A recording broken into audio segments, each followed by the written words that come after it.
La caponata sì, ma questa è quella che si fa a casa mia, quindi che non se la prenda nessuno se qualcuno dirà ma io la faccio così, ma la faccio così. Questa è come la faceva nonna. Ingredienti semplicissimi, melanzane, buona qualità, meglio ancora se non di piena stagione che ormai sono piene di semi. Sedano con tutte le foglie per lasciare sempre quel gusto un po' più rustico. Cipolla bianca, cipollotto fresco, qualche bacca di pepe, zucchero immancabile aceto, capperi dissalati, olive verdi, quelle buone, lavorazione siciliana, concentrato di pomodoro e un po' di pelato. Basilico in abbondanza. Cominciamo con le melanzane. Lavatele, pelatele, zebrate, non per intero perché poi diventa troppo masticante, ma la buccia è importante per il gusto della melanzana fritta. Togliamo soltanto il torsolo, cubettiamo, ma cubettiamo grande perché le melanzane fritte diventano piccole. Una cosa che tengo a raccontare: il sale nelle melanzane qua lo mettiamo solo per insaporirle, ma non per fargli perdere l'acqua, perché quando la melanzana è così bianca, senza semi, è inutile, perché l'acqua è il gusto delle melanzane. Se io la butto via, tolgo il gusto. Tanto vi farò vedere un sistema per togliere quasi tutto l'olio in eccesso. La quantità di melanzane, giusto la metà della quantità del condimento. Sedano anche in questo caso, lavate sì. Vai, andiamo con la cipolla. Ho unito un po' di cipollotto fresco e un po' di cipolla bianca. Tagliamo le cipolle. Potrebbe essere semplice così. Capperi rigorosamente dissalati e poi le olive.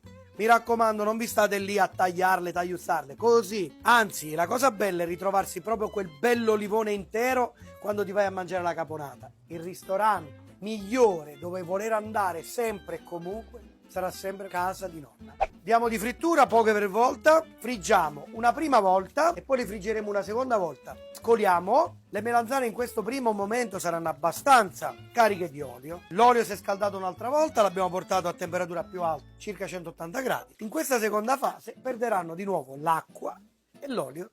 E mo, vedete che buttano l'olio? Non glielo facciamo perdere nell'olio? Adesso le mettiamo a scolare. Come faceva nonna, il sedano lo sbollentava prima con tutta la cipolla. Prima il sedano e poi la cipolla, nella stessa pentola. Acqua salata rigorosamente, mettiamo prima il sedano, gli diamo un paio di minuti di cottura, lo lasciamo intenerire. È arrivato il momento della cipolla, gli diamo 2 minuti anche a questa e poi scoliamo. Mi raccomando, pezzettoni, sedano e cipolla pronto. Concentrato 1, un po' di pelato, va battuto al coltello. Via pochissimo olio d'oliva, a voi serve semplicemente per stufare sedano e cipolla e per far finire di cuocere capperi, olive, pomodoro e concentrato. Adesso alziamo la fiamma, aggiungiamo il concentrato, aggiungete il pelato, riabbassate la fiamma e una cosa importante, non buttate acqua del sedano e della cipolla perché vi servirà per decuocere e finire di cuocere la salsa. Olive e capperi. Mi raccomando, un po' di basilico, non glielo fate mancare.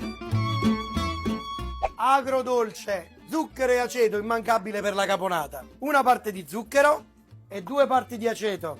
Portiamo a bollore, stringi al 50%, ma qualche bacca di pepe. Pronto! La base della salsa alla caponata si è fatta i suoi 30 minuti di cottura. Aggiungiamo l'agrodolce. Mi raccomando, agrodolce a sentimento. Sappiate che comunque la caponata non è un piatto che va mangiato subito. È il classico piatto che va riposato. Meglio ancora se dopo 2 o 3 giorni. Come direbbero dalle mie parti, è biri che mangi. Allora, le nostre melanzane qui, il nostro condimento. Eccolo qua.